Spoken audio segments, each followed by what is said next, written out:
സമസ്ത കേരള ജമിയത്തുലുമക്ക് ഒരു നൂറ്റാണ്ട് തികയുമ്പോൾ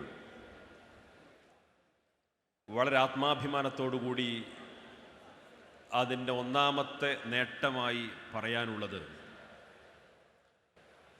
കേരളത്തിൽ ഒരു മത രാഷ്ട്രീയ സാമൂഹിക സംഘടനകൾക്കും ഒരുമിച്ച് കൂട്ടാൻ കഴിയാത്ത വിധത്തിലുള്ള ഇതുപോലുള്ള ഒരു മഹാസമ്മേളനം സംഘടിപ്പിക്കാൻ മാത്രം സമസ്ത കേരള ജമിയത്തുലുമ ശക്തി പ്രാപിച്ചിരിക്കുന്നു എന്ന ഈ വലിയ ശക്തിയുടെയും സ്വീകാര്യതയുടെയും അംഗീകാരത്തിൻ്റെയും നേട്ടങ്ങളുമായിട്ടാണ് ഈ മഹാസമ്മേളനം ഇന്ന് സമാപിക്കാനിരിക്കുന്നത്. പരിശുദ്ധമായ ഇസ്ലാമിൻ്റെ യഥാർത്ഥ മാർഗരേഖയായ അഹ്ലുസുന്നത്തി വൽ ജമാഅയുടെ ആശയാദർശങ്ങൾ പ്രചരിപ്പിക്കാനും അതിനെതിരായി വരുന്ന ആശയാദർശങ്ങളെ നമ്മുടെ രാജ്യം അനുവദിക്കുന്ന നിയമങ്ങൾക്ക് വിധേയമായി പ്രതിരോധിക്കാനും സാധിച്ചതിലൂടെ ആ പണ്ഡിത ദൗത്യം നമ്മുടെ മഹാരഥന്മാരായ നേതൃത്വം വളരെ ഭംഗിയായി ഫലപ്രദമായി വിനിയോഗിച്ചതിൻ്റെ ഗുണഫലമാണ് ഇന്നും കേരളത്തിൻ്റെ മുസ്ലിം സമൂഹത്തിൻ്റെ മുഖ്യധാര ഏത് എന്ന് ചോദിച്ചാൽ അത് സമസ്ത കേരള ജമിയത്തുലുമ വിഭാവന ചെയ്യുന്ന ഈ പാരമ്പര്യ മുസ്ലിം സമൂഹമാണെന്ന് അഭിമാനത്തോടുകൂടി പറയാൻ സാധിക്കും. അതിൻ്റെ പ്രധാനപ്പെട്ട കാരണം മതപരമായ കാര്യത്തിൽ ഈ സമൂഹത്തിന് മുമ്പിൽ ഈ മഹത്തായ പ്രസ്ഥാനം നേടിയെടുത്ത വിശ്വാസ്യതയാണ്. പരിശുദ്ധ ദീനുമായി ബന്ധപ്പെട്ട ഏത് വിഷയങ്ങൾ നമ്മുടെ സമൂഹത്തിൽ ഉയർന്നു വന്നാലും അക്കാര്യത്തിൽ സമസ്ത കേരള ജമിയത്തുലുമ തീർപ്പ് കൽപ്പിക്കുന്നതാണ് ഏറ്റവും സ്വീകാര്യമായത് എന്ന് വിശ്വസിക്കുന്നവരാണ് കേരളത്തിലെ മഹാഭൂരിപക്ഷം വരുന്ന മുസ്ലിങ്ങൾ. അത് സമസ്തയുടെ അനുഭാവികളോ പ്രവർത്തകരോ പ്രസ്ഥാന ബന്ധുക്കളോ മാത്രമല്ല, ഒരു ശരാശരി മുസ്ലിം ചിന്തിക്കുന്നതും വിശ്വസിക്കുന്നതും ധരിച്ചു വച്ചിരിക്കുന്ന യാഥാർത്ഥ്യം അതാണ്. അതിൻ്റെ കാരണം മതപരമായ കാര്യത്തിൽ ഇക്കാലമത്രയും ഈ മഹത്തായ പ്രസ്ഥാനം ഈ സമുദായത്തിൻ്റെ മുമ്പിൽ ഉത്ബോധിപ്പിച്ച ഓരോ കാര്യങ്ങളും സത്യസന്ധമായ കാര്യങ്ങൾ മാത്രമായിരുന്നു, ആധികാരികമായിരുന്നു, പ്രാമാണികമായിരുന്നു എന്ന് നമ്മുടെ നേതൃത്വത്തിന് ഉറപ്പിച്ചു പറയാൻ സാധിക്കും. അത് നിഷേധിക്കാൻ, അത് ചോദ്യം ചെയ്യാൻ, ആ ചോദ്യം ചെയ്യലുകളിലെ അത്തരം വിമർശനങ്ങളെ വസ്തുതാപരമായിട്ട് തെളിയിക്കാൻ ഇന്നുവരെ ഒരു എതിരാളിക്കും സാധ്യമായിട്ടില്ല എന്ന് പ്രത്യേകമായി നമുക്കെടുത്തു പറയാൻ സാധിക്കും. നാം ജീവിച്ചുകൊണ്ടിരിക്കുന്നത് ഒരു ബഹുസ്വര സമൂഹത്തിലാണ്. പരിശുദ്ധ ഇസ്ലാമിൻ്റെ വിശ്വാസവും സംസ്കാരവും മുറുകെ പിടിച്ചുകൊണ്ട് ജീവിക്കാൻ ഈ സമുദായത്തെ പ്രാപ്തമാക്കുന്ന മദ്രസകളിലൂടെ, അറബിക് കോളേജുകളിലൂടെ, ദർസുകളിലൂടെ, മതപ്രഭാഷണങ്ങളിലൂടെ, ഇതുപോലുള്ള മഹാസമ്മേളനങ്ങളിലൂടെ, ആവശ്യാനുസരണം നൽകുന്ന ഉപദേശ നിർദ്ദേശങ്ങളിലൂടെ, പ്രസ്താവനകളിലൂടെ, ആഹ്വാനങ്ങളിലൂടെ ഈ സമുദായം ഏത് വഴിയിലൂടെ സഞ്ചരിക്കണമെന്ന ദിശ നിർണയിച്ചു കൊടുക്കുന്നതിലൂടെ തന്നെ നാം ജീവിക്കുന്നത് ഒരു ബഹുസ്വര സമൂഹത്തിലാണ് എന്ന കൃത്യമായ ബോധത്തോടു കൂടിയാണ് സമസ്ത കേരള ജമിയത്തുലുമ ഇവിടെ പ്രവർത്തിച്ചുകൊണ്ടിരിക്കുന്നത്. ഈ രാജ്യത്തെ ഹിന്ദുക്കളും മുസ്ലിങ്ങളും ക്രിസ്ത്യാനികളും മതമുള്ളവരും മതമില്ലാത്തവരും നിരവധി ഭാഷകളും സംസ്കാരങ്ങളും മതങ്ങളും ജാതികളും ഉപജാതികളുമായി താമസിച്ചുകൊണ്ടിരിക്കുന്ന ഒരു വലിയ രാജ്യം, ലോകത്തെ ഏറ്റവും വലിയ മതേതര ജനാധിപത്യ രാജ്യം എന്ന് അഭിമാനിക്കാവുന്ന ഒരു വലിയ മഹാരാജ്യത്ത്, ഇന്ത്യയിൽ ലോകത്തെ ഏറ്റവും വലിപ്പത്തിൻ്റെയും ജനസംഖ്യയുടെ ഒക്കെ പേരിൽ പറഞ്ഞാൽ 2ാം സ്ഥാനം പറയാവുന്ന ഒരു വലിയ രാജ്യം, ആ രാജ്യത്ത് ആ രാജ്യം വിഭാവന ചെയ്യുന്ന ഭരണഘടനയ്ക്ക് വിധേയമായി ഇവിടുത്തെ സാമുദായികമായ സൗഹാർദ്ദം നിലനിർത്തിക്കൊണ്ട് മറ്റൊരു മതവിഭാഗത്തിനും ഒരു പ്രയാസവും സൃഷ്ടിക്കാതെ, എന്നാൽ സ്വന്തം വിശ്വാസാചാര അനുഷ്ഠാന ക്രമങ്ങളെ പറയാനും പഠിപ്പിക്കാനും പരിശീലിപ്പിക്കാനും അതനുസരിച്ചൊരു സമൂഹത്തെ വളർത്തിയെടുക്കാനും, ആധുനിക സാമൂഹ്യ ശാസ്ത്രജ്ഞന്മാരുടെ ഭാഷയിൽ പറഞ്ഞാൽ ഒരർത്ഥത്തിൽ സോഷ്യൽ എഞ്ചിനീയറിംഗ് എന്ന് പറയുന്ന ഈ പ്രസ്ഥാനം വിഭാവന ചെയ്യുന്ന ആശയാദർശ ക്രമമനുസരിച്ചുകൊണ്ട് ഒരു സമൂഹത്തെ കൃത്യമായി വളർത്തിയെടുത്ത് അതേ വഴിയിലൂടെ സഞ്ചരിക്കാനും അവർക്കിടയിൽ വളർന്നു വരുന്ന പുതിയ തലമുറയെ അതേ സഞ്ചാരപഥത്തിലൂടെ മുന്നോട്ട് നയിക്കാനും സാധിക്കുന്ന വിധം ഒരു കൃത്യമായ ആദർശത്തിലൂന്നിക്കൊണ്ട് ഈ സമൂഹത്തെ മുന്നോട്ട് നയിക്കാൻ സാധിച്ചു എന്നുള്ളത് സമസ്തയുടെ സുപ്രധാനമായ മറ്റൊരു നേട്ടമാണ്. ഈ പ്രസ്ഥാനം നിരവധി വിദ്യാഭ്യാസ സ്ഥാപനങ്ങൾക്ക് നേതൃത്വം നൽകുന്നുണ്ട്. 1951 സമസ്ത കേരള ഇസ്ലാം മത വിദ്യാഭ്യാസ ബോർഡ് രൂപീകരിച്ചതിന് ശേഷം നിരവധി മദ്രസകൾ, നിരവധി അറബി കോളേജുകൾ, നിരവധി മതവിദ്യാഭ്യാസ സ്ഥാപനങ്ങൾ, അതിൻ്റെ പ്രബോധന പ്രവർത്തനങ്ങൾ, ഇതുമായി ബന്ധപ്പെട്ട ഏതെങ്കിലും ഒരു പ്രഭാഷണങ്ങളിലോ ഒരു ഗ്രന്ഥത്തിലോ ഒരു പാഠ്യപദ്ധതിയിലോ ഈ രാജ്യത്തിൻ്റെ നിയമത്തിന് വിരുദ്ധമായ പരാമർശമുണ്ടെന്ന് ഇന്നുവരെ ആരോപണം ഉയർന്നു വന്നിട്ടില്ല. അതിൻ്റെ പാഠ്യപദ്ധതി ഇവിടുത്തെ ഏതെങ്കിലും സാമുദായ വിഭാഗത്തെ ദോഷകരമായി ബാധിക്കുന്നു എന്ന ആരോപണം ഉയർന്നു വന്നിട്ടില്ല. അതിൻ്റെ പാഠപുസ്തകങ്ങളെ ചൂണ്ടിക്കാണിച്ചുകൊണ്ട്, അതിൻ്റെ ചോദ്യപേപ്പറുകളെ ചൂണ്ടിക്കാണിച്ചുകൊണ്ട്, അതിൻ്റെ സിലബസുകളെ ചൂണ്ടിക്കാണിച്ചുകൊണ്ട് അത് ഈ രാജ്യത്തിൻ്റെ മതവിഭാഗങ്ങൾക്ക് ദോഷകരമായി ബാധിക്കുന്നുവെന്ന പരാതി ഉയർന്നു വന്നിട്ടില്ല. തീവ്രവാദവും വർഗീയവാദവും ഉയർന്നു വരുന്ന സമയത്ത് അത്തരം തീവ്രവാദ പ്രവർത്തനങ്ങൾ സമുദായത്തിനകത്തുനിന്ന് ഉയർന്നു വന്നു കഴിഞ്ഞാൽ അത് മതവിരുദ്ധവും നിയമവിരുദ്ധവുമാണെന്ന് ആരെക്കാൾ മുൻപന്തിയിൽ പറയാനും പ്രഖ്യാപിക്കാനും ഉത്ബോധിപ്പിക്കാനും ഈ പ്രസ്ഥാനം മുന്നോട്ട് വന്നു. അതുകൊണ്ട് തന്നെ ഈ 100 വർഷക്കാലത്തിനിടയിൽ വർഗീയമായ ഒരു ആരോപണം സമസ്ത കേരള ജമിയത്തുലമക്കെതിരെ എതിരാളികൾ പോലും ഉയർത്തിക്കൊണ്ടുവന്നിട്ടില്ല. തീവ്രവാദപരമായ ഒരു ആരോപണം എതിരാളികൾ പോലും ഈ പ്രസ്ഥാനത്തിനെതിരെ ഉയർത്തിക്കൊണ്ടുവന്നിട്ടില്ല. അതിനനുസരിച്ച ഒരു വിദ്യാഭ്യാസ സംസ്കാരമാണ് സമസ്ത കേരള ജമിയത്തുലമ ഇവിടെ പഠിപ്പിച്ചത്. സമസ്ത നടത്തിക്കൊണ്ടിരിക്കുന്ന വിദ്യാഭ്യാസ പ്രവർത്തനങ്ങൾ ആയിരക്കണക്കിന് മദ്രസകളുടെയും ദർസുകളുടെയും അറബി കോളേജുകളുടെയും എണ്ണമോ അവിടെ പഠിച്ചുകൊണ്ടിരിക്കുന്ന കുട്ടികളുടെ എണ്ണമോ അല്ല. അതിനേക്കാളപ്പുറം മതവിദ്യാഭ്യാസത്തിൽ അധിഷ്ഠിതമായ ഒരു ഭൗതിക വിദ്യാഭ്യാസ സംസ്കാരത്തെ സമസ്ത കേരള ജമിയത്തുലമ ഇവിടെ പഠിപ്പിച്ചു, പരിശീലിപ്പിച്ചു. അതിനെ ഇന്ന് കേരളം മാത്രമല്ല, കേരളത്തിൻ്റെ പുറത്തുള്ള സംസ്ഥാനങ്ങൾ മാത്രമല്ല, ലോകത്തെ മുസ്ലിം സമുദായം വിദ്യാഭ്യാസത്തെക്കുറിച്ച് അന്വേഷിച്ചുകൊണ്ടിരിക്കുന്ന എവിടെയും കേരള മുസ്ലിം മോഡൽ എന്ന് അഭിമാനത്തോടുകൂടി നമുക്ക് പരിചയപ്പെടുത്താവുന്നതും വളരെ ആത്മാഭിമാനത്തോടുകൂടിയും ആത്മവിശ്വാസത്തോടു കൂടിയും അവർ പരിചയപ്പെടുന്ന ഒരു കേരള മോഡലായി സമസ്ത കേരള ജമിയത്തുലമ ഇവിടെ പരിചയപ്പെടുത്തിയിട്ടുള്ള വിദ്യാഭ്യാസ വിപ്ലവത്തെയും വിദ്യാഭ്യാസ സംസ്കാരത്തെയും ചൂണ്ടിക്കാണിക്കാൻ സാധിക്കും. നാം തിരിച്ചറിയേണ്ടത് സമസ്ത കേരള ജമിയത്തുലമ ഇവിടെ പരിചയപ്പെടുത്തുന്ന മതവിദ്യാഭ്യാസം അത് കേവലം മതത്തിൻ്റെ അടിസ്ഥാനപരമായ ആരാധനാമുറകളെ പഠിപ്പിക്കുന്ന, പരിശീലിപ്പിക്കുന്ന മതവിദ്യാഭ്യാസം മാത്രമല്ല.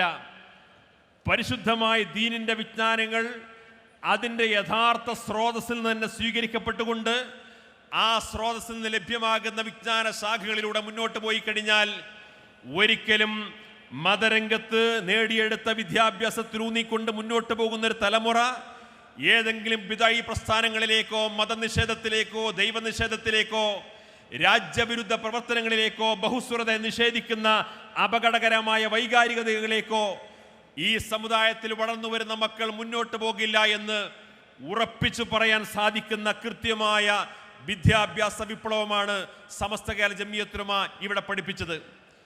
ആ വിദ്യാഭ്യാസം കേവലം ഒരു അക്കാദമികമായ പ്രവർത്തനം മാത്രമല്ല. മലയാളത്തിലെ കേരളത്തിലെ സമസ്തയുടെ വിദ്യാഭ്യാസത്തെ സ്വീകരിച്ചവരെല്ലാം അതൊരു ജീവിത ശൈലിയായി സ്വീകരിക്കപ്പെട്ടു. ഒരു കുടുംബത്തിൽ ഒരു കുഞ്ഞ് പിറന്നു കഴിഞ്ഞാൽ ആ കുഞ്ഞിന് 5 വയസ്സ് തികഞ്ഞാൽ അവർ സമസ്തക്കാരാവേണ്ടതില്ല, അവർ സംഘടനാ പ്രവർത്തകരാകേണ്ടതില്ല, അവർ ഏതെങ്കിലും മതവിദ്യാഭ്യാസ പ്രവർത്തനങ്ങളുടെയും മതസംഘടനയുടെയും ഭാഗമാകേണ്ടതില്ല. ആ കുഞ്ഞിന് 5 വയസ്സ് തികഞ്ഞാൽ ആൺകുട്ടിയാണെങ്കിലും പെൺകുട്ടിയാണെങ്കിലും ഈ കുട്ടിക്ക് മദ്രസാ വിദ്യാഭ്യാസം വേണമെന്ന് ആ രക്ഷിതാക്കൾ ചിന്തിക്കുന്ന ഒരു ജീവിത ശൈലിയിലേക്കും മനോഭാവത്തിലേക്കും കേരളത്തിൻ്റെ മുസ്ലിം പൊതുബോധത്തെ പോലും ചിന്തിക്കാൻ പര്യാപ്തമാക്കിയത് കേരളീയ മുസ്ലിം സമൂഹത്തിനിടയിൽ സമസ്ത കേരള ജമിയത്തുലമ വളർത്തിക്കൊണ്ടുവന്ന വിദ്യാഭ്യാസ സംസ്കാരമാണ്. ആ വിദ്യാഭ്യാസ സംസ്കാരം ഈ രാജ്യത്തിൻ്റെ നിയമത്തെ അംഗീകരിക്കുന്ന വിദ്യാഭ്യാസമാണ്. ഈ രാജ്യത്തിന്റെ ബഹുസ്വരതയെ ഉൾക്കൊള്ളുന്ന വിദ്യാഭ്യാസമാണ്. ഈ രാജ്യത്തിന്റെ സാമുദായിക സൗഹാർദ്ദത്തെ ഉൾക്കൊള്ളുന്ന വിദ്യാഭ്യാസമാണ്. ഈ രാജ്യത്തെ മുസ്ലിം സമുദായത്തിൻ്റെയും സഹോദര സമുദായങ്ങളുടെയും സ്നേഹത്തിൻ്റെയും സൗഹൃദത്തിൻ്റെയും മതബോധത്തിൻ്റെയും മതസൗഹൃദത്തിൻ്റെയും എല്ലാം എല്ലാ നന്മകളെയും ഉൾക്കൊള്ളുന്ന ഒരു മഹത്തായ സംസ്കാരമാണ് ഇവിടെ പഠിപ്പിച്ചിട്ടുള്ളത്. ഇതിൻ്റെ മറ്റു വകഭേദങ്ങളെല്ലാം മുൻകഴിഞ്ഞ പ്രഭാഷകരെല്ലാം പറഞ്ഞതുകൊണ്ട് ഞാനതിൻ്റെ വിശദാംശങ്ങളിലേക്ക് കടക്കുന്നില്ല. ഈ ഒരു നൂറ്റാണ്ടിനിടയിൽ ഇന്ത്യയെ പോലെയുള്ള ഒരു ബഹുസ്വര സമൂഹത്തിൽ ജീവിക്കുന്ന ഒരു ന്യൂനപക്ഷ വിഭാഗം എന്ന രീതിയിൽ സമസ്ത കേരള ജംഇയ്യത്തുൽ ഉലമ ചില അവകാശ പോരാട്ടങ്ങൾ നടത്തുകയും ആ അവകാശ പോരാട്ടങ്ങളിലൂടെ വിശ്വാസപരമായും സാംസ്കാരികമായും ഈ സമുദായം ചില നേട്ടങ്ങൾ കൈവരിച്ചിട്ടുണ്ട്.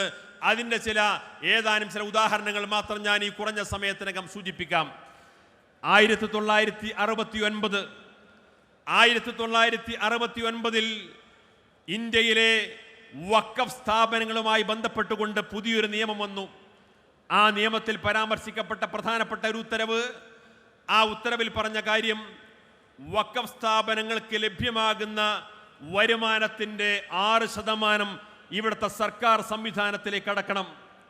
ആ വരുമാനത്തിൻ്റെ സ്രോതസ് നമ്മുടെ പള്ളികളിൽ വെച്ചുകൊണ്ട് അല്ലെങ്കിൽ പള്ളിയിലെ ഖാദി ഖതീബുമാർ ഇമാമുമാർ നിക്കാഹ് ചെയ്തു കൊടുക്കുന്ന സമയത്ത് ആ നിക്കാഹിന് പ്രതിഫലമായിട്ട് അല്ലെങ്കിൽ ഹദിയായിട്ട് നൽകപ്പെടുന്ന നിക്കാഹിൻ്റെ പണമെന്ന് പറയും. ആ സംഖ്യ ഒരു വർഷം എത്ര തുക ലഭ്യമാകുന്ന ഒരു പള്ളിയിലെ ഇമാമിന് ആ സംഖ്യയുടെ 6%, വർഷത്തിലെ 6% ഇവിടുത്തെ സർക്കാരിലേക്ക് അടക്കണമെന്ന് നിയമം വന്നു. പള്ളിയുടെ വരുമാനത്തിനു വേണ്ടിയിട്ട്, വഖഫ് സ്ഥാപനങ്ങളുടെ വരുമാനത്തിനു വേണ്ടിയിട്ട് പല മുസ്ലിം വീടുകളിലെയും സഹോദരന്മാർ അവരുടെ പറമ്പിൽ 10, 30, 40 തെങ്ങുകളുണ്ടെങ്കിൽ അതിൽ ചിലപ്പോൾ 1, 2 തെങ്ങ് പള്ളിക്ക് വേണ്ടി വഖഫ് ചെയ്യും. അങ്ങനെ വഖഫിലൂടെ വരുമാനത്തിലൂടെ ലഭ്യമാകുന്ന തേങ്ങകളിൽ ആ തെങ്ങിൻ്റെ വരുമാനത്തിൽ ഒരു വർഷം എത്ര ലഭ്യമാകുന്നുവോ ആ മൊത്തം വരുമാനത്തിൻ്റെ മൂല്യം കണക്കാക്കി അതിൻ്റെ 6% സർക്കാരിലേക്ക് അടക്കണം തുടങ്ങി ഒരു വഖഫ് സ്ഥാപനത്തിലേക്ക് ലഭ്യമാകുന്ന ചെറുതും വലുതുമായ മുഴുവൻ വരുമാനത്തിൻ്റെയും വാർഷിക വരുമാനത്തിൻ്റെ 6% സർക്കാരിലേക്ക് അടക്കണം എന്ന ഒരു നിയമം കൊണ്ടുവന്നു. ആ നിയമം ആ വർഷത്തിലേത് മാത്രമല്ല, 1969 ഇറങ്ങിയ ഉത്തരവിൽ പറഞ്ഞത് 10 വർഷത്തെ മുൻകാല പ്രാബല്യത്തോടെ, അഥവാ 1959 മുതൽ കഴിഞ്ഞ 10 വർഷക്കാലം ഈ രീതിയിൽ ലഭ്യമായ വരുമാനത്തിൻ്റെ എല്ലാം അതിൻ്റെ വിഹിതം കണക്കാക്കി 6% സർക്കാരിലേക്ക് അടക്കണമെന്നൊരു ഉത്തരവ് വന്നു. ആ ഉത്തരവ് വന്ന സമയത്ത് സമസ്ത കേരള ഇസ്ലാം മത വിദ്യാഭ്യാസ ബോർഡ് കോഴിക്കോട് ടൗൺ ഹാളിൽ കേരളത്തിലെ വഖഫ് സ്ഥാപന ഭാരവാഹികളുടെ ഒരു യോഗം വിളിച്ചു ചേർത്തു. ആ യോഗത്തിൽ പങ്കെടുത്ത വഖഫ് സ്ഥാപന ഭാരവാഹികളോട് സമസ്തയുടെ നേതാക്കൾ പറഞ്ഞു, ഇങ്ങനെ അപകടകരമായ ഒരു നിയമം വന്നിട്ടുണ്ട്. ഈ നിയമത്തെ മറികടക്കാൻ വഖഫ് സ്ഥാപനങ്ങളെ അതിന് നേരായ ദിശയിലൂടെ മുന്നോട്ട് കൊണ്ടുപോകാൻ നിയമവിധേയമായ ചില നീക്കങ്ങൾ നടത്താൻ ഉദ്ദേശിക്കുന്നു. നിങ്ങൾ അതിനോട് സഹകരിക്കുമെങ്കിൽ സമസ്ത അതിന് മുൻകൈയെടുക്കാമെന്ന് പറഞ്ഞു. അവിടെ ഒരുമിച്ച് കൂടിയിട്ടുള്ള വഖഫ് സ്ഥാപന ഭാരവാഹികളെല്ലാം പറഞ്ഞു, ഇതുമായി ബന്ധപ്പെട്ട എല്ലാ നീക്കങ്ങൾക്കും ഞങ്ങൾ പിന്തുണക്കുന്നു എന്ന് പിന്തുണ അവിടെ ആഹ്വാനം ചെയ്തു, പിന്തുണ അർപ്പിച്ചു. അങ്ങനെ 1969 സമസ്ത കേരള വഖഫ് സംരക്ഷണ സമിതി എന്ന പേരിൽ ഒരു സമിതി രൂപീകരിച്ചു. ആ സമസ്ത കേരള വഖഫ് സംരക്ഷണ സമിതിയുടെ നേതൃത്വത്തിൽ ഇന്ന് ജീവിച്ചിരിക്കുന്ന സമസ്ത കേരള ഇസ്ലാം മത വിദ്യാഭ്യാസ ബോർഡിന്റെ എക്സിക്യൂട്ടീവ് മെമ്പറും നമ്മുടെ തലമുതിർന്ന ഉമറാക്കളിൽ പ്രമുഖനായ മുക്കമ്പി മോയ്മോൻ ഹാജി ആ സമിതിയിൽ അംഗമായിരുന്നു. ഏതാനും മാസങ്ങൾക്ക് മുമ്പ് നമ്മുടെ വിട പറഞ്ഞ TK പരീക്കുട്ടി ഹാജി ആ സമിതിയിൽ അംഗമായിരുന്നു. മാന്നാർ അബ്ദുൽ ഖാദർ ഹാജിയെ പോലെയുള്ള സമസ്തയുടെ ഉമറാക്കൾ പ്രമുഖരായ പലരെയും പങ്കെടുപ്പിച്ചുകൊണ്ട് സമസ്ത കേരള വഖഫ് സംരക്ഷണ സമിതി എന്ന ആ സമിതി ഉണ്ടാക്കി. ആ സമിതി ഉണ്ടാക്കിയതിനു ശേഷം മഹാനായ ശംസുൽ ഉലമ K അബൂബക്കർ മുസ്ലിയാർ അന്നത്തെ കേന്ദ്രമന്ത്രിയായിരുന്ന ഫക്രുദ്ദീൻ അലി അഹമ്മദിനെ കണ്ടുകൊണ്ട് നിവേദനം നൽകി. മഹാനായ ജിഫ്രി തങ്ങൾ വന്നതിന് ശേഷമല്ല മന്ത്രിമാർക്ക് നിവേദനം നൽകാൻ തുടങ്ങിയത് എന്നതുകൂടി ഈ ചരിത്രത്തിന്റെ പാഠമാണ്. 1969 മഹാനായ ശംസുൽ ഉലമ കേന്ദ്രമന്ത്രി ഫക്രുദ്ദീൻ അലി അഹമ്മദിന് ഈ വഖഫ് സംബന്ധമായ ഉത്തരവിലെ ഈ അപകടകരമായ നിർദ്ദേശങ്ങൾ പിൻവലിക്കണമെന്ന് ആവശ്യപ്പെട്ടുകൊണ്ട് നിവേദനം നൽകി. ഈ സംരക്ഷണ സമിതിയോട് പറഞ്ഞു, നിങ്ങൾ കേരള ഗവർണറെ പോയി കാണണം, നിവേദനം നൽകണം. പ്രധാനമന്ത്രി ഇന്ദിരാഗാന്ധി കോഴിക്കോട് വന്നപ്പോൾ അവരെയും കണ്ടുകൊണ്ട് നിവേദനം നൽകി. നിരന്തരമായ നിയമവിധേയമായിട്ടുള്ള പോരാട്ടങ്ങളിലൂടെ അതുമായി ബന്ധപ്പെട്ട ആളുകളെ കണ്ട് നിവേദനം നടത്തി സമ്മർദ്ദം ചെലുത്തി 1970 ആയപ്പോഴേക്ക് ഇതേപോലുള്ള നിസ്സാരമായ വരുമാനങ്ങളുടെ പേര് പറഞ്ഞുകൊണ്ട് വിഹിതം പിടിക്കുന്ന ആ തീരുമാനങ്ങളെ പുനഃപരിശോധിച്ചുകൊണ്ട് വീണ്ടും ഉത്തരവ് പുനഃപരിശോധിച്ചുകൊണ്ട് ഉത്തരവിറങ്ങിക്കൊണ്ട് ഈ രീതിയിലുള്ള ഇന്ന് നമ്മൾ കണ്ടുകൊണ്ടിരിക്കുന്ന വഖഫ് സ്ഥാപനങ്ങളിലെ സ്ഥായിയായ വരുമാനങ്ങൾക്ക് മാത്രം 7% വിഹിതമടച്ചാൽ മതി എന്ന ഒരു തീരുമാനത്തിലേക്ക് അന്നത്തെ ആ നീക്കത്തിലൂടെ സാധിച്ചു എന്ന് പറഞ്ഞാൽ ഇന്ന് നടന്നുകൊണ്ടിരിക്കുന്ന ഈ സംഭാവനക്ക് വിഹിതമടക്കേണ്ടതില്ലാത്ത വിധം, വരിസംഖ്യയ്ക്ക് വിഹിതമടക്കേണ്ട വിധമില്ലാത്ത വിധം, അതേപോലെ വഖഫ് സ്ഥാപനങ്ങൾക്ക് ലഭ്യമായി കൊണ്ടിരിക്കുന്ന സ്ഥായിയായ വരുമാനങ്ങൾക്ക് മാത്രം വിഹിതമടച്ചാൽ മതി എന്ന തരത്തിലേക്ക് ഈ വിഹിതമടപ്പിന്റെ രീതിയെ പുനർനിർണയിക്കുന്നതിലേക്ക് സമസ്ത കേരള ജംഇയ്യത്തുൽ ഉലമയുടെ അതിൻ്റെ നേതൃത്വത്തിൽ രൂപീകരിച്ച ഈ വഖഫ് സംരക്ഷണ സമിതിയുടെ പ്രവർത്തനങ്ങളെ കൊണ്ട് സാധിച്ചു എന്ന് സാന്ദർഭികമായിട്ട് നമുക്ക് മനസ്സിലാക്കാൻ സാധിക്കും. ഏതാനും വർഷങ്ങൾക്ക് മുമ്പാണ് നമ്മുടെ നാട്ടിലെ യതീംഖാനകളിൽ പഠിച്ചുകൊണ്ടിരിക്കുന്ന വിദ്യാർത്ഥികൾ, അത് കേരളത്തിലെ വിദ്യാർത്ഥികൾ മാത്രമല്ല, ഉത്തരേന്ത്യൻ സംസ്ഥാനങ്ങളിൽ നിന്ന് ധാരാളം വിദ്യാർത്ഥികൾ ഇവിടെ യതീംഖാനകളിൽ പഠിക്കാറുണ്ട്. ആ പട്ടിണി പാവങ്ങളായ, കയറിക്കിടക്കാൻ കിടപ്പാടമില്ലാത്ത, അവർ കൊടുക്കാൻ വസ്ത്രമില്ലാത്ത, വളരെ ദാരിദ്ര്യമായ അവസ്ഥയിൽ കഴിഞ്ഞുകൂടിക്കൊണ്ടിരിക്കുന്ന ചേരി പ്രദേശങ്ങളിൽ താമസിച്ചുകൊണ്ടിരിക്കുന്ന കൊച്ചു കുഞ്ഞുങ്ങളെ, അനാഥ മക്കളെ നമ്മുടെ നാട്ടിലെ 100 കണക്കിന് യതീംഖാന ഭാരവാഹികൾ അവിടെ നിന്ന് കൊണ്ടുവന്നിട്ട് ഇവിടെ നല്ല വസ്ത്രമുടിപ്പിച്ച്, നല്ല ഭക്ഷണം കൊടുത്ത്, നല്ല വിദ്യാഭ്യാസം നൽകി, നല്ല മിടുക്കരായ കുട്ടികളെ വളർത്തിക്കൊണ്ടുവരുന്നൊരു പ്രവണത ഏതാനും വർഷങ്ങളായിട്ട് നമ്മുടെ നാട്ടിൽ നടന്നുകൊണ്ടിരിക്കുകയാണ്. അതിൻ്റെ ഭാഗമായി ഏതാനും വിദ്യാർത്ഥികളെ അത്തരം സ്ഥാപനങ്ങളിലേക്ക് പ്രവേശനം കൊടുക്കുന്നതിന് വേണ്ടി കൊണ്ടുവന്ന വഴിയിൽ അവർ ഷൊർണൂർ റെയിൽവേ സ്റ്റേഷൻ ഇറങ്ങിയ സമയത്ത് ആ കുട്ടികളെ ചൂണ്ടിക്കാണിച്ചുകൊണ്ട് ഇത് കുട്ടിക്കടത്താണ് എന്ന് പറഞ്ഞുകൊണ്ട് വലിയ വിവാദങ്ങൾ ഉണ്ടാക്കി. മാധ്യമങ്ങൾ, പോലീസ് ഉദ്യോഗസ്ഥന്മാർ വിവാദമുണ്ടാക്കി. ഇവിടെയുള്ള പല യതീംഖാനകളെയും ചൂണ്ടിക്കാണിച്ച് അവിടെയെല്ലാം റെയ്ഡ് നടത്തി. യതീംഖാന ഭാരവാഹികളെ പലരും അറസ്റ്റ് ചെയ്തു, പ്രോസിക്യൂട്ട് ചെയ്തു. അങ്ങനെ വലിയ രീതിയിലുള്ള ഭീകരമായൊരു അന്തരീക്ഷമുണ്ടായി. അതിൻ്റെ കാരണം പറഞ്ഞത് നമ്മുടെ നാട്ടിൽ ഒരു ബാലനീതി നിയമം വന്നിട്ടുണ്ട്, JJ ആക്ട് വന്നിട്ടുണ്ട്. ഇനിയെല്ലാം ഇത്തരം അനാഥശാലകൾ നടത്തുന്നുണ്ടെങ്കിൽ ഈ JJ ആക്ടിന് വിധേയമായിട്ട് മാത്രമേ നടത്താൻ പാടുള്ളൂ എന്ന കണിശമായ നിയമം ഉണ്ടാക്കുന്ന ആ നിയമം അടിച്ചേൽപ്പിക്കുന്ന രീതി വന്നു.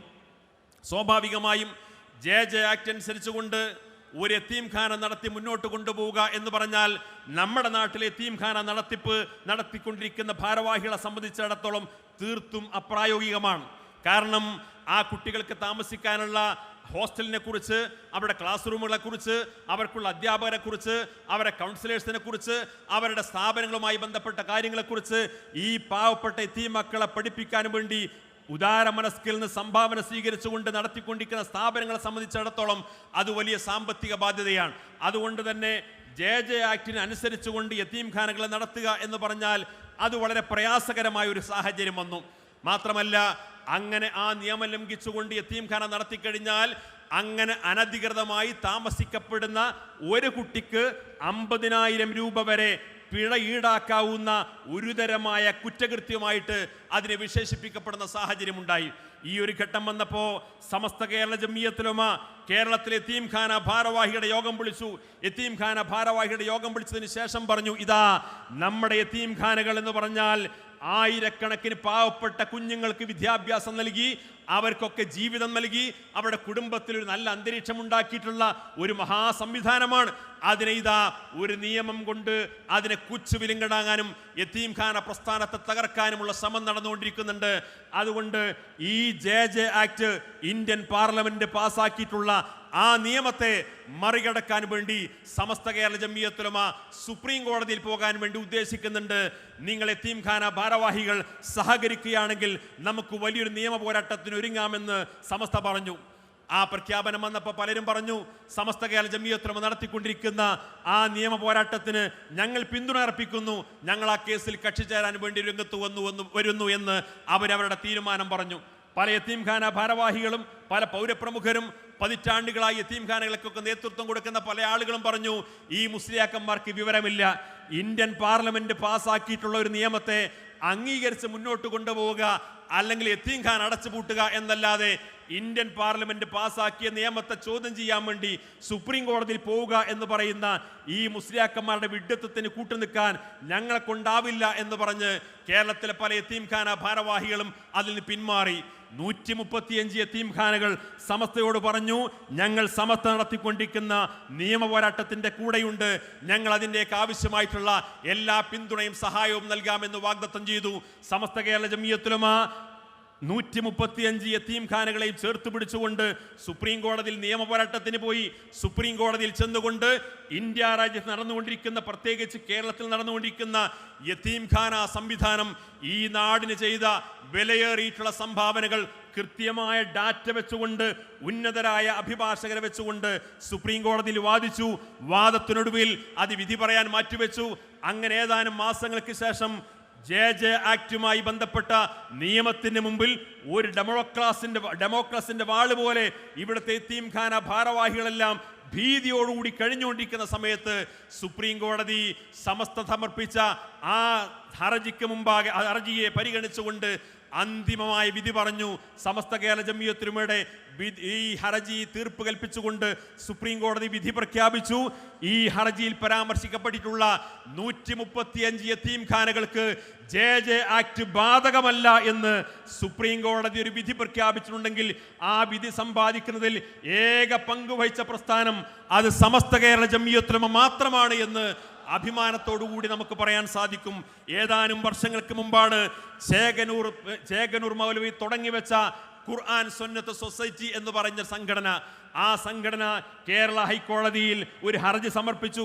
ഹർജി സമർപ്പിച്ചിട്ട് പറഞ്ഞു, ഇസ്ലാമിക ശരീഅത്ത് എന്ന് പറഞ്ഞ ആ സംവിധാനം, ഇസ്ലാമിക ശരീഅത്ത് മൗലികാവകാശത്തിന് വിരുദ്ധമാണ് എന്ന് ഹൈക്കോടതി പ്രഖ്യാപിക്കണം എന്ന് പറഞ്ഞു. ഇസ്ലാമിക ശരീഅത്ത് എന്ന് മാത്രമല്ല, ഏത് മതമനുസരിച്ചുകൊണ്ട് ഇന്ത്യ രാജ്യത്ത് ഏത് പൗരനും അവനിഷ്ടപ്പെടുന്ന മതം വിശ്വസിക്കാം, ആചരിക്കാം, പ്രബോധനം ചെയ്യാം. അതിനെല്ലാം ഈ രാജ്യത്ത് അത് മൗലികാവകാശമാണ്. പക്ഷേ ഇസ്ലാമിക ശരീഅത്ത് അത് മൗലികാവകാശത്തിന് വിരുദ്ധമാണ് എന്ന് പ്രഖ്യാപിക്കണമെന്ന് ആവശ്യപ്പെട്ടുകൊണ്ട് കേരള ഹൈക്കോടതിയിൽ ഖുർആൻ സുന്നത്ത് സൊസൈറ്റി ഹർജി നൽകി. ആ ഹർജിയെ കൗണ്ടർ ചെയ്തുകൊണ്ട് അതിനെതിരായി ഹൈക്കോടതിയിൽ ഹാജരായത് സമസ്ത കേരള ജമിയത്തുൽ ഉലമയായിരുന്നു.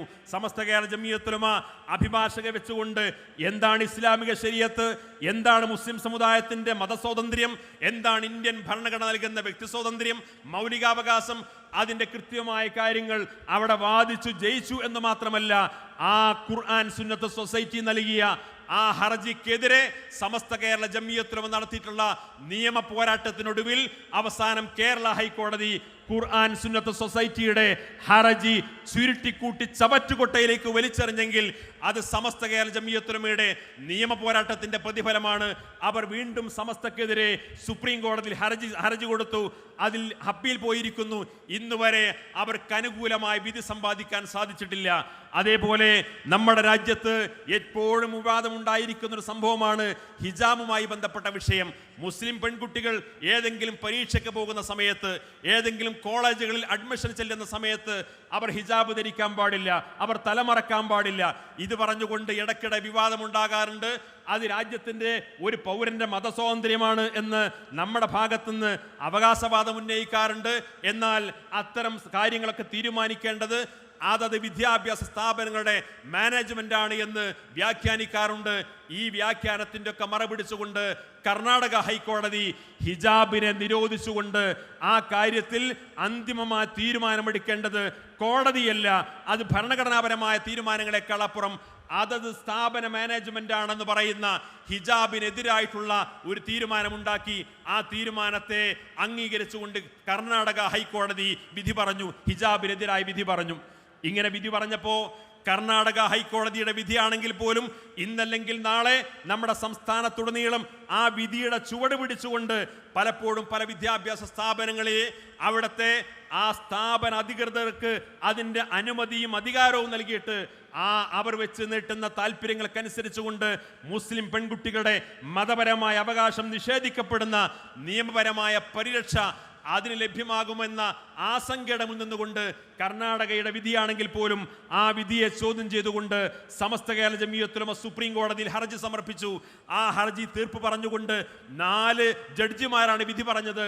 അതിൽ 2 ജഡ്ജിമാർ നേരത്തെ പറഞ്ഞ കർണാടക ഹൈക്കോടതിയുടെ വിധിയെ ശരിവെച്ചു. എന്നാൽ 2 ജഡ്ജിമാർ സമസ്ത കേരള ജംഇയ്യത്തുൽ ഉലമയുടെ വാദമാണ് ശരി എന്ന് പറയുന്ന രീതിയിൽ വിധി പറഞ്ഞു. ഭാഗികമായി സമസ്തക്ക് അനുകൂലമായി വിധി സമ്പാദിക്കാൻ സാധിച്ചു എന്ന് മാത്രമല്ല, ഇനി ഒരിക്കലും ഒരു കീഴ്ക്കോടതിക്കും ഇതൊരു സ്ഥാപനത്തിന്റെ പരമാധികാരമാണ്, അതിൽ തീരുമാനമെടുക്കേണ്ടതെന്ന് അന്തിമമായി തീരുമാനമെടുക്കാൻ കഴിയാത്ത രീതിയിലുള്ള നിയമപരിരക്ഷ ലഭ്യമാക്കാൻ സമസ്ത കേരള ജംഇയ്യത്തുൽ ഉലമയുടെ ഇതുമായി ബന്ധപ്പെട്ട കൃത്യമായ ഈ നിയമ പോരാട്ടത്തിലൂടെ നമുക്ക് നേടിയെടുക്കാൻ സാധിച്ചു. വഖഫുമായി ബന്ധപ്പെട്ട വിഷയത്തിൽ എപ്പോഴും നമ്മുടെ നാട്ടിൽ അതുമായി ബന്ധപ്പെട്ട സമരങ്ങളും പ്രക്ഷോഭങ്ങളും നിയമപോരാട്ടങ്ങളൊക്കെ നടന്നുകൊണ്ടിരിക്കുകയാണ്. അതിനിടയിലാണ് നമ്മുടെ രാജ്യത്തെ വഖഫ് സ്ഥാപനങ്ങളെ മൊത്തം തട്ടിയെടുക്കാൻ വേണ്ടി വലിയ ഗൂഢമായ പദ്ധതികൾ ആവിഷ്കരിച്ചുകൊണ്ട് ഒരു വഖഫ് ഭേദഗതി ബില്ല് ഇന്ത്യൻ പാർലമെന്റിൽ അവതരിപ്പിച്ചു. ആ വഖഫ് ഭേദഗതി ബില്ല് ഇന്ത്യൻ പാർലമെന്റിൽ അവതരിപ്പിച്ചപ്പോൾ അതിനെതിരെ പ്രതിപക്ഷ കക്ഷികളൊക്കെ വലിയ ബഹളമുണ്ടാക്കി, വലിയ സമരം ചെയ്തു, അതിനെതിരെ ശക്തമായ നീക്കങ്ങൾ ഉണ്ടാക്കി. ആ നീക്കങ്ങളൊക്കെ ഉണ്ടായ സമയത്ത് ആ പാർലമെന്റിന്റെ ബഹളത്തെയും പ്രതിഷേധത്തെയും ഉൾക്കൊണ്ടുകൊണ്ട് കേന്ദ്ര സർക്കാർ ഒരു ജോയിന്റ് പാർലമെന്ററി കമ്മിറ്റി ഉണ്ടാക്കി. ആ JPCക്ക് മുമ്പാകെ പരാതിയുള്ള ആളുകൾക്കൊക്കെ പരാതി സമർപ്പിക്കാം എന്ന് പറഞ്ഞുകൊണ്ട് പരാതി സമർപ്പിക്കാൻ വേണ്ടി ആവശ്യപ്പെട്ടു. ആ പരാതി സമർപ്പിക്കാൻ അതിന് പ്രത്യേകമായ ഓൺലൈൻ പോർട്ടൽ ഉണ്ടാക്കി. അങ്ങനെ രാജ്യത്തുടനീളം നിരവധി മതസംഘടനകൾ, സാമൂഹ്യ സംഘടനകൾ, സന്നദ്ധ സംഘടനകൾ, വ്യക്തികളും പ്രസ്ഥാനങ്ങളും ഒക്കെ അവിടെ ഭേദഗതികൾ അവിടെ സമർപ്പിച്ചു. അവസാനം ഇതുപോലെ പരാതികൾ ഉന്നയിച്ചിട്ടുള്ള സംഘടനകൾക്ക് വേണ്ടി അവരുടെ അഭിപ്രായങ്ങൾ നേരിട്ട് അവതരിപ്പിക്കാൻ വേണ്ടി ബാംഗ്ലൂരിൽ വെച്ചുകൊണ്ട് ഒരു പ്രത്യേകമായ ഹിയറിംഗ് സംഘടിപ്പിച്ചു. ആ ബാംഗ്ലൂരിൽ നടന്ന ഹിയറിംഗിൽ എൻ്റെ പ്രിയപ്പെട്ട സഹോദരന്മാർ പ്രത്യേകം മനസ്സിലാക്കണം, വഖഫ് ഭേദഗതി നിയമം നടപ്പിലായി കഴിഞ്ഞാൽ നമ്മുടെ രാജ്യത്ത് കോടിക്കണക്കിന് രൂപയുടെ ആസ്തിയുള്ള വഖഫ് സ്ഥാപനങ്ങളും വഖഫ് സ്വത്തുക്കളും തട്ടിയെടുക്കാൻ വേണ്ടി സംഘപരിവാർ ഭരണാധികാരികൾ ഉണ്ടാക്കിയിട്ടുള്ള ഈ അപകടകരമായ നിയമത്തെ ചെറുത്തു തോൽപ്പിക്കാനും അതിൽ അപകടകരമായ നിയമങ്ങളെയും വ്യവസ്ഥകളെയും ഒഴിവാക്കിയിട്ട് സുതാര്യമായ സംവിധാനം മുന്നോട്ട് കൊണ്ടുപോകാൻ വേണ്ടിയിട്ടുള്ള രാജ്യത്തുടനീളം നടന്ന ശക്തമായ പ്രക്ഷോഭത്തിനൊടുവിൽ ആ JPC കമ്മിറ്റി ഹിയറിംഗ് സംഘടിപ്പിച്ചു. ആ ഹിയറിംഗ് നമ്മുടെ തൊട്ടടുത്തുള്ള ബാംഗ്ലൂരിൽ വെച്ചുകൊണ്ടാണ് നടന്നത്.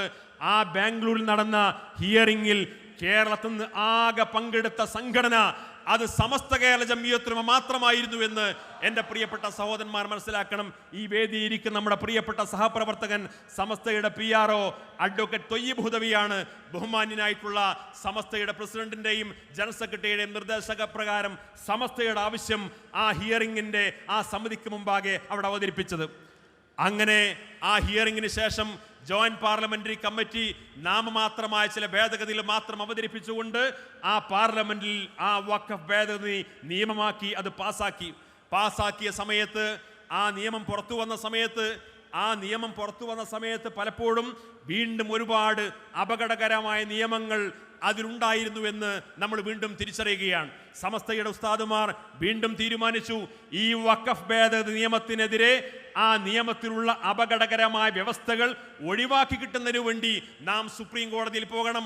സുപ്രീം കോടതിയിൽ ഹർജി സമർപ്പിച്ചു. സമസ്ത വിവിധ സംഘടനകളൊക്കെ സമർപ്പിച്ചിരുന്നു. 100 കണക്കിന് ഹർജികൾ ആ സുപ്രീം കോടതിയിൽ അതുമായി ബന്ധപ്പെട്ട് കൊണ്ടുവന്നു. പക്ഷേ സമസ്തയുടെ ആവശ്യം വഖഫ് ഭേദഗതി നിയമം പിൻവലിക്കണമെന്നല്ല, അതിനേക്കാളപ്പുറം ആ ഭേദഗതി നിയമത്തിൽ ഇവിടുത്തെ വഖഫ് സ്ഥാപനങ്ങളെയും വഖഫ് സ്വത്തുക്കളെയും വഖഫ് സ്ഥാപന ഭാരവാഹികളെയും ദോഷകരമായി ബാധിക്കുന്ന വ്യവസ്ഥകൾ എണ്ണി പറഞ്ഞിട്ട് ഈ അപകടകരമായ വ്യവസ്ഥകൾ ആ വകുപ്പിൽ നിന്ന് ആ നിയമത്തിൽ നിന്ന് പൂർണ്ണമായിട്ട് നീക്കം ചെയ്യണമെന്നും അതോടൊപ്പം ഈ കേസ് അന്തിമമായി തീർപ്പ് കൽപ്പിക്കപ്പെടുന്നതുവരെ വഖഫ് സ്ഥാപനങ്ങളുടെ അതിൻ്റെ വിശദാംശങ്ങൾ കേന്ദ്ര സർക്കാരിൻ്റെ വഖഫ് ബോർഡിൻ്റെ പോർട്ടലിൽ അപേക്ഷ കൊടുക്കണം, അല്ലെങ്കിൽ അതിൽ അപ്ലോഡ് ചെയ്യണമെന്ന് പറയുന്ന ആ നിർദ്ദേശം ഒഴിവാക്കണമെന്ന് സമസ്ത സുപ്രീം കോടതിയിൽ ആവശ്യപ്പെട്ടു. അവസാനം മുഴുവൻ ആവശ്യങ്ങളും അംഗീകരിച്ചിട്ടില്ലെങ്കിൽ പോലും വഖഫ് ഭേദഗതി നിയമം നിലനിർത്തിക്കൊണ്ട് തന്നെ അപകടകരമായിട്ടുള്ള ഏതാനും വ്യവസ്ഥകൾ സമസ്ത നടത്തിയിട്ടുള്ള ഈ നിയമ പോരാട്ടത്തിലൂടെ ഒഴിവാക്കാൻ സാധിച്ചു എന്നുള്ളത് ഇതുമായി ബന്ധപ്പെട്ട് നിയമ പോരാട്ടത്തിലൂടെ സമസ്ത നേടിയെടുത്തിട്ടുള്ള സുപ്രധാനമായ മറ്റൊരു നേട്ടമാണ്. നമ്മുടെ രാജ്യത്ത് ഇന്ത്യയുടെ പാർലമെന്റിൽ മുത്തലാഖ് നിരോധിച്ചുകൊണ്ട് ഒരു നിയമം പാസാക്കി. ഒരു ഭർത്താവ് ഭാര്യയെ 3 തലാക്ക് ഒന്നിച്ചു ചൊല്ലുന്ന ആ മുത്തലാഖിനെ രാജ്യത്ത് നിയമം മൂലം നിരോധിക്കുന്നു.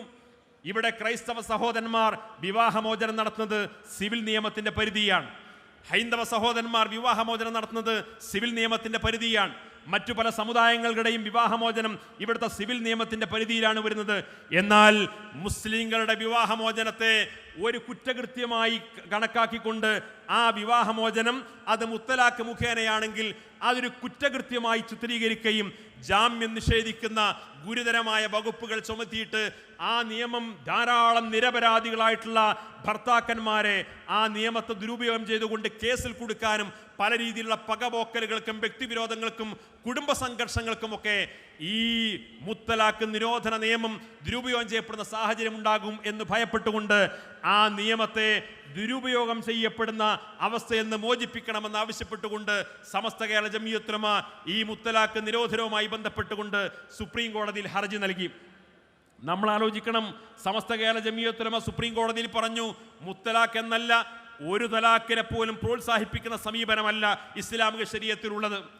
ഏതെങ്കിലും ഒരു ഭർത്താവ് ഭാര്യയെ വിവാഹമോചനം നടത്തുന്നുവെങ്കിൽ അതിൻ്റെ വിവിധ ഘട്ടങ്ങളുണ്ട്. ആ ഘട്ടങ്ങളെല്ലാം പൂർത്തീകരിക്കപ്പെട്ടതിന് ശേഷം ഇനി ഒരിക്കലും അവർ ഒരുമിച്ച് മുന്നോട്ട് പോകാൻ കഴിയില്ല എന്നൊരു ഘട്ടം വന്നാൽ പോലും ഒരു ത്വലാഖ് ചെല്ലാൻ മാത്രമാണ് പരിശുദ്ധമായ ശരീഅത്ത് പ്രോത്സാഹിപ്പിക്കുന്നത്. 2ഉം 3ഉം ഒക്കെ അതിലൊരിക്കലും അത്തരമൊരു സംവിധാനത്തെ ഇസ്ലാമിക ശരീഅത്ത് പ്രോത്സാഹിപ്പിക്കുന്നില്ല. പക്ഷേ ചില പ്രത്യേകമായ ഘട്ടങ്ങളിൽ ഇതുപോലുള്ള ചില വകുപ്പുകൾ ഇസ്ലാമിക ശരീഅത്തിലുണ്ട് എന്ന ആ കൃത്യമായ പ്രായോഗികമായ മറ്റൊരു സമുദായത്തിലും കാണാത്ത പ്രായോഗികമായിട്ടുള്ള കൃത്യമായ ആ വിവാഹമോചന രീതിയെ നമ്മുടെ അഭിഭാഷക സുപ്രീം കോടതിയിൽ അവതരിപ്പിച്ചു. ആ വിധി ആ ഹർജിയുടെ തീർപ്പ് കൽപ്പിച്ചുകൊണ്ട് അതിൻ്റെ എല്ലാ ദുരുപയോഗ സാധ്യതകളുടെയും പഴുതുകൾ അടച്ചുകൊണ്ടുള്ള ചില നിർദ്ദേശങ്ങൾ ഇതുമായി ബന്ധപ്പെട്ട വിധി തീർപ്പ് കൽപ്പിച്ചുകൊണ്ട് സുപ്രീം കോടതി നൽകിയിട്ടുണ്ടെങ്കിൽ അത് സമസ്ത കേരള ജംഇയ്യത്തുൽ ഉലമയുടെ സുപ്രധാനമായിട്ടുള്ള ഈ നിയമ പോരാട്ടത്തിൻ്റെ ഒരു വലിയ നേട്ടമായിട്ട് നമുക്ക് കണ്ടെത്താൻ സാധിക്കും. 1947 ഓഗസ്റ്റ് 15 ഈ രാജ്യത്ത് ഏതെല്ലാം സമുദായങ്ങളുടെ ആരാധനാലയങ്ങൾ അതേതെല്ലാം സമുദായങ്ങളുടെ കൈവശമാണുള്ളതെങ്കിൽ അതത് സമുദായങ്ങളുടെ കൈവശമായിട്ട് തന്നെ അത് നിലനിർത്തി മുന്നോട്ട് കൊണ്ടുപോകണം. ബാബറി മസ്ജിദ് ഒഴികെയുള്ള ഈ രാജ്യത്തെ മുഴുവൻ ആരാധനാലയങ്ങൾക്കും അത് ബാധകമാണ് എന്ന 1991 ഒരു ആരാധനാലയ സംരക്ഷണ നിയമം നമ്മുടെ രാജ്യത്തുണ്ട്. ആരാധനാലയ സംരക്ഷണ നിയമം പറയുന്നത് ഈ രാജ്യത്ത് ഏത് സമുദായങ്ങളുടെ ആരാധനാലയമാണെങ്കിലും 1947 ഓഗസ്റ്റ് 15 ആ ആരാധനാലയം ആരുടെ കൈവശമാണുള്ളത്, ആ ആരാധനാലയത്തിനെതിരെ മറ്റൊരു വിഭാഗത്തിന് അവകാശവാദം ഉന്നയിക്കാൻ പാടില്ല. അപ്പോൾ സ്വാഭാവികമായും ഇവിടുത്തെ സംഘപരിവാർ ശക്തികൾ വീണ്ടും വീണ്ടും പുതിയ ബാബരി മസ്ജിദുകൾ ആവർത്തിക്കാൻ വേണ്ടിയിട്ട് മധുരയിലും മറ്റുമൊക്കെ കൊണ്ടു നടക്കുന്ന ഇതേപോലുള്ള പുതിയ പുതിയ രാഷ്ട്രീയമായ താല്പര്യങ്ങൾക്ക് വേണ്ടി വർഗീയമായ ധ്രുവീകരണം ഉണ്ടാക്കാൻ വേണ്ടി നടത്തിക്കൊണ്ടിരിക്കുന്ന ഈ അജണ്ടകളെ പൂർണ്ണമായി നിരാകരിക്കുന്ന ആ അജണ്ടകൾ ഒരിക്കലും നടപ്പാക്കാൻ കഴിയാത്ത ഒരു നിയമമാണ് ആരാധനാലയ സംരക്ഷണ നിയമം. ഈ ആരാധനാലയ സംരക്ഷണ നിയമത്തെ റദ്ദാക്കണമെന്ന് ആവശ്യപ്പെട്ടുകൊണ്ട് ഇന്ത്യയിലെ ചില സംഘപരിവാർ നേതാക്കൾ സുപ്രീം കോടതിയെ സമീപിച്ചു. ആരാധനാലയ നിയമം ആ ആരാധനാലയ സംരക്ഷണ നിയമം റദ്ദാക്കണം.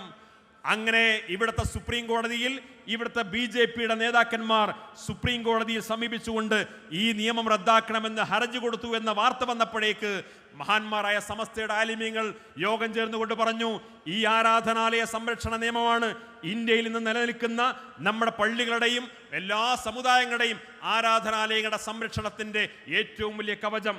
അതുകൊണ്ട് ആരാധനാലയ സംരക്ഷണ നിയമം റദ്ദാക്കപ്പെടുന്ന സാഹചര്യം ഉണ്ടാകാൻ പാടില്ല.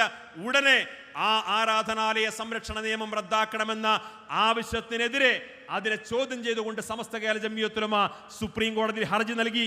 സമസ്ത കേരള ജംഇയ്യത്തുൽ ഉലമ പറഞ്ഞു, ഈ ആരാധനാലയ നിയമം റദ്ദാക്കപ്പെടാൻ പാടില്ല.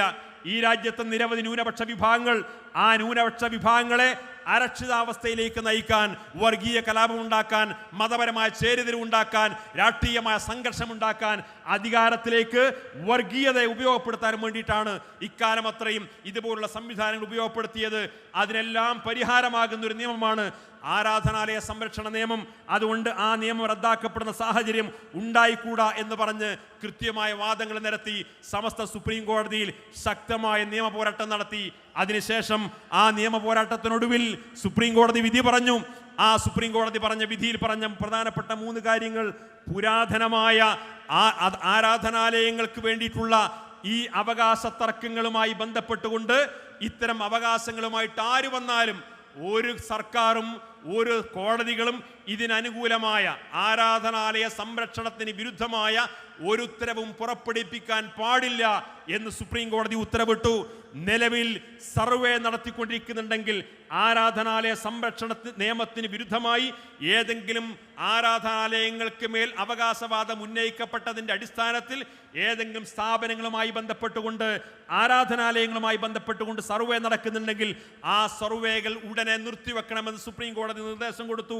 അതിന് പുറമെ ആരാധനാലയങ്ങളുടെ സ്വഭാവങ്ങൾ മാറ്റിത്തിരുത്തണമെന്നാവശ്യപ്പെട്ടുകൊണ്ട് അത് മറ്റൊരു വിഭാഗത്തിൻ്റെതാണെന്ന് അവകാശപ്പെട്ടുകൊണ്ട് ഇനി ആരെങ്കിലും ഹർജിയുമായി വന്നാൽ ഇന്ത്യയിലെ ഒരു കീഴ്ക്കോടതിയും ആ ഹർജി സ്വീകരിക്കാൻ പാടില്ല എന്ന് സുപ്രീം കോടതി ചരിത്രപ്രധാനമായ വിധിയിലൂടെ പറഞ്ഞു.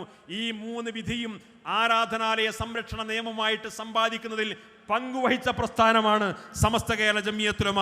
നമ്മുടെ രാജ്യത്ത് ഇന്ന് വ്യാപകമായി നടന്നുകൊണ്ടിരിക്കുന്ന വലിയ പ്രതിസന്ധിയാണ് ആൾക്കൂട്ട കൊലപാതകങ്ങൾ. ആൾക്കൂട്ട കൊലപാതകങ്ങളിലേക്ക് ഒരു സമൂഹത്തെ എത്തിക്കുന്നത് രാജ്യവ്യാപകമായി നടക്കുന്ന വിദ്വേഷ പ്രസംഗങ്ങളാണ്.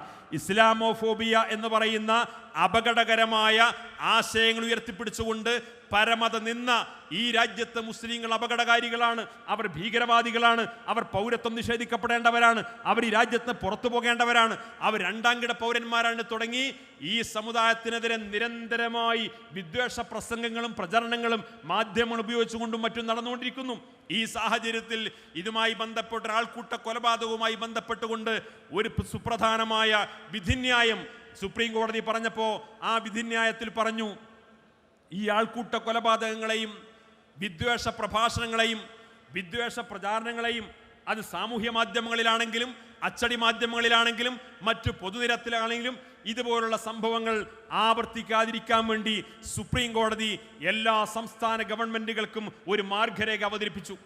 ആ മാർഗരേഖയിൽ പറഞ്ഞു, രാജ്യത്തെ മുഴുവൻ ജില്ലകളിലും ജില്ലാ പോലീസ് സൂപ്രണ്ടിന്റെ തസ്തികയിൽപ്പെടുന്ന ആ കാറ്റഗറിയിൽപ്പെടുന്ന ഒരു ജില്ലാ പോലീസ് സൂപ്രണ്ടിനെ ഓരോ ജില്ലയിലും നിയമിക്കണം. ഒരു നോഡൽ ഓഫീസറായിട്ട് നിയമിക്കണം. അദ്ദേഹത്തിന്റെ ഉത്തരവാദിത്വം എന്താണ്? ആ ജില്ലയിൽ ആൾക്കൂട്ട കൊലപാതകങ്ങൾ നടന്നാൽ, ആ ജില്ലയിൽ വിദ്വേഷ പ്രസംഗം നടന്നാൽ, ആ ജില്ലയിൽ വിദ്വേഷ പ്രചരണങ്ങൾ നടന്നാൽ, ആ ജില്ലയിൽ സമുദായങ്ങളെ തമ്മിലടിപ്പിക്കപ്പെടുന്ന ഈ രീതിയിലുള്ള പ്രചാരണങ്ങൾ നടന്നു കഴിഞ്ഞാൽ, അത്തരം പ്രചാരണങ്ങളും പ്രവർത്തനങ്ങളും നടക്കുന്ന സമയത്ത് അവിടുത്തെ ഉത്തരവാദപ്പെട്ട ജില്ലാ പോലീസ് ഓഫീസറും അതിൻ്റെ കീഴിലുള്ള പോലീസ് ഉദ്യോഗസ്ഥന്മാരും കൃത്യമായി നടപടിയെടുത്ത് നിയമത്തിന് മുമ്പിൽ കൊണ്ടുപോകുന്നുണ്ടോ എന്ന് കൃത്യമായി ഉറപ്പുവരുത്തുന്നുണ്ടോ എന്ന് പരിശോധിക്കാൻ, ഇല്ലെങ്കിൽ അത് റിപ്പോർട്ട് ചെയ്യാൻ ഓരോ ജില്ലയിലും നോഡൽ ഓഫീസർമാരെ നിയമിക്കണമെന്ന് ഈ വിധി പ്രഖ്യാപിച്ചുകൊണ്ട് സുപ്രീം കോടതി പറഞ്ഞു. ദൗർഭാഗ്യവശാൽ കേന്ദ്ര സർക്കാർ എല്ലാ ജില്ലകളിലേക്കും ഒരു സർക്കുലർ അയച്ചു. ആ സർക്കുലറിന്റെ കോപ്പി കേരളത്തിൽ വന്നപ്പോൾ കേരളത്തിലെ DGP എല്ലാ ജില്ലാ പോലീസ് സൂപ്രണ്ടുമാർക്കുമായി അയച്ചു. അല്ലാതെ സുപ്രീം കോടതിയുടെ കൃത്യമായ മാർഗരേഖ നടപ്പാക്കാൻ ഇവിടെ ആരും തയ്യാറായില്ല. ഇതാരും തയ്യാറാകാതെ വന്നപ്പോൾ വീണ്ടും ആൾക്കൂട്ട കൊലപാതകങ്ങളും വിദ്വേഷ പ്രചരണങ്ങൾ നടന്നപ്പോൾ 2-3 ആഴ്ച മുമ്പ് സമസ്ത കേരള ജംഇയ്യത്തുൽ ഉലമ സുപ്രീം കോടതിയിൽ പോയിട്ട് പറഞ്ഞു, സുപ്രീം കോടതിയിൽ ഹർജി ഫയൽ ചെയ്തതിന് ശേഷം പറഞ്ഞു, ഈ ആൾക്കൂട്ട കൊലപാതകങ്ങളും വിദ്വേഷ പ്രചരണങ്ങളുമായി ബന്ധപ്പെട്ടുകൊണ്ട് വളരെ കൃത്യമായി സുപ്രീം കോടതി അവതരിപ്പിച്ച ഈ മാർഗരേഖ നടപ്പായിട്ടില്ല. എന്നാൽ വിദ്വേഷ പ്രചരണങ്ങൾ തുടർന്നുകൊണ്ടിരിക്കുന്നു, അതേപോലെയുള്ള പ്രവർത്തനങ്ങൾ നടന്നുകൊണ്ടിരിക്കുന്നു. അതുകൊണ്ട് വളരെ കൃത്യമായി ഈ മാർഗരേഖ ഫലപ്രദമായി നടപ്പിലാക്കാൻ സുപ്രീം കോടതി അടിയന്തരമായി ഇടപെടണമെന്ന് ആവശ്യപ്പെട്ടുകൊണ്ട് സമസ്ത കേരള ജംഇയ്യത്തുൽ ഉലമ സുപ്രീം കോടതിയിൽ ഹർജി നൽകി. ആ ഹർജി ഫയലിൽ സ്വീകരിച്ചു. ഈ ആവശ്യം ഉന്നയിച്ചുകൊണ്ട് സുപ്രീം കോടതിയിൽ പോയ ഇന്ത്യയിലെ ഏക സംഘടന അത് സമസ്ത കേരള ജംഇയ്യത്തുൽ ഉലമ മാത്രമാണ് എന്ന് എൻ്റെ പ്രിയപ്പെട്ട സഹോദരന്മാർ മനസ്സിലാക്കണം. എൻ്റെ സമയം അവസാനിച്ചു. അതുകൊണ്ട് ഒരു കാര്യം കൂടി പറഞ്ഞുകൊണ്ട് ഞാൻ അവസാനിപ്പിക്കുന്നു. ഇങ്ങനെ നിയമ പോരാട്ടങ്ങളിലൂടെ, ആദർശ പോരാട്ടങ്ങളിലൂടെ, നിയമവിധേയമായ പ്രബോധക സംരംഭങ്ങളിലൂടെ ഈ സമുദായത്തിൻ്റെ വിശ്വാസവും അവകാശവും സംസ്കാരവും വിദ്യാഭ്യാസവും എല്ലാം സംരക്ഷിക്കപ്പെടുന്നതിന് ആവശ്യമായ രീതിയിൽ ഈ സമുദായത്തിൻ്റെ ആരോഗ്യകരമായ ഉയർത്തെഴുന്നേൽപ്പിന് വേണ്ടിയിട്ട് പ്രവർത്തിക്കുന്ന ഉന്നതമായ പ്രവർത്തനങ്ങൾ നടത്തിയതിൻ്റെ നൂറുകണക്കിന് നേട്ടങ്ങൾ എല്ലാ മേഖലയിലും നമുക്ക് എടുത്തുദ്ധരിക്കാൻ സാധിക്കും. ആ ഒരു തലത്തിലേക്ക് വളരാനും മുന്നോട്ട് പോകാനും നമുക്ക് സാധിക്കും. ഇതേപോലെ മാധ്യമ മേഖലയിൽ സമസ്ത കേരള ജമിയത്തുൽ ഉലമ അൽ ബയാൻ മുതൽ സുപ്രഭാതം വരെ നീണ്ടു നിൽക്കുന്ന ദീർഘമായ പത്രപ്രസിദ്ധീകരണങ്ങളുടെ ഒരു വലിയ പരമ്പര നമ്മുടെ മുമ്പിലുണ്ട്. 100ാം വാർഷികത്തിലേക്ക് എത്തി നിൽക്കുമ്പോൾ 12 വർഷം പൂർത്തിയാകുന്ന സുപ്രഭാതം ദിനപത്രം ഏത് എതിർപ്പുകൾ വന്നാലും ആ സുപ്രഭാതം വീണ്ടും വീണ്ടും ഉയരങ്ങളിലേക്ക് കുതിക്കുന്ന രീതിയിൽ കേരളത്തിൻ്റെ പൊതുസമൂഹത്തിൻ്റെ അനിവാര്യമായ ഒരു പത്രമായി മാറിയെടുക്കുന്ന രീതിയിൽ ജനാധിപത്യ രാജ്യത്ത് മാധ്യമങ്ങളുടെ പ്രാധാന്യം എന്തെന്ന് സ്വയം തിരിച്ചറിഞ്ഞുകൊണ്ട് ആ പത്രത്തിൻ്റെ പ്രാധാന്യം സമസ്തക്കാർ മാത്രമല്ല, സുന്നികൾ മാത്രമല്ല, മുസ്ലിങ്ങൾ മാത്രമല്ല, ഇന്ത്യയിലെ മതേതര ജനാധിപത്യ സമൂഹം തന്നെ ആഗ്രഹിക്കുന്ന, ഇഷ്ടപ്പെടുന്ന, സ്വീകാര്യം നേടിയിട്ടുള്ള ഒരു പത്രമാക്കി മാറ്റാൻ സുപ്രഭാതത്തെ സാധിച്ചു എന്നുള്ളത് നമ്മൾ നേടിയിട്ടുള്ള ഏറ്റവും വലിയ നേട്ടമാണ്. ഈ 100ാം വാർഷികം ആഘോഷിക്കുന്ന സമയത്ത് സമസ്ത കേരള ജമിയത്തുൽ ഉലമയെ സംബന്ധിച്ചിടത്തോളം ഈ 100ാം വാർഷിക ആഘോഷവേളയിൽ ഏത് പ്രചരണങ്ങൾ നടന്നാലും, ഏത് വെല്ലുവിളികൾ നടന്നാലും, എന്ത് വിദ്വേഷ പ്രചരണങ്ങൾ നടന്നാലും, ഏതർത്ഥത്തിൽ സമസ്ത കേരള ജമിയത്തുൽ ഉലമക്ക് പ്രയാസകരമുണ്ടാക്കുന്ന പ്രവർത്തനങ്ങൾ ആര് നടത്തിയാലും ഈ പ്രസ്ഥാനത്തിൻ്റെ ഇന്ന് നമ്മൾ കൈവരിച്ച ഏറ്റവും വലിയ, ഏറ്റവും ഒടുവിലത്തെ നേട്ടം എന്ന് പറയുന്നത് ഈ 100ാം വാർഷിക ആഘോഷവേളയിൽ നമുക്ക് നേതൃത്വം കൊടുക്കാൻ അജയ്യനായ ഒരു അമരക്കാരനായി സയ്യിദ് മുഹമ്മദ് ജിഫ്രി മുത്തുക്കോയത്തങ്ങൾ എന്ന് പറയുന്ന ഒരു പ്രസിഡന്റിനെ ഈ 100ാം വാർഷിക കാലയളവിൽ ഈ പ്രസ്ഥാനത്തിന് നേതൃത്വം നൽകാൻ ലഭ്യമായി എന്നുള്ളത് അള്ളാഹു ഈ പ്രസ്ഥാനത്തിന് നൽകിയിട്ടുള്ള ഏറ്റവും വലിയ നേട്ടമാണ്. അതുകൊണ്ട് സമസ്ത കേരള ജമിയത്തുൽ ഉലമ എന്ന് പറയുന്ന ഈ മഹത്തായ പ്രസ്ഥാനം 100 വർഷക്കാലത്തിനിടയിൽ വലിയ മുന്നേറ്റങ്ങൾ നടത്തിയിട്ട്, വലിയ നേട്ടങ്ങൾ കൊയ്തെടുത്തിട്ട് കേരളത്തിൻ്റെ മുസ്ലിം മുഖ്യധാരയിൽ മാത്രമല്ല, കേരള മോഡൽ പകർത്താൻ ആഗ്രഹിക്കുന്ന ലോകത്തെവിടെയെല്ലാം മുസ്ലിങ്ങളുണ്ടോ അവർക്കെല്ലാം ഇഷ്ടപ്പെടുന്ന, ആകർഷിക്കപ്പെടുന്ന, അവർക്കൊക്കെ ആത്മവിശ്വാസം പകരുന്ന ഒരു വലിയ പ്രസ്ഥാനമായി ഈ പ്രസ്ഥാനത്തെ വളർത്തിക്കൊണ്ടുവരാൻ നമ്മുടെ മഹാന്മാരായ നേതാക്കൾക്ക് സാധിച്ചു എന്നുള്ളതാണ് ഈ പ്രസ്ഥാനം നേടിയെടുത്തിട്ടുള്ള ഏറ്റവും പരമപ്രധാനമായ നേട്ടം. ആ നേട്ടത്തിൻ്റെ ഏറ്റവും വലിയ ആഘോഷമാണ് നമ്മൾ ഇന്ന് നടത്തിക്കൊണ്ടിരിക്കുന്നത്.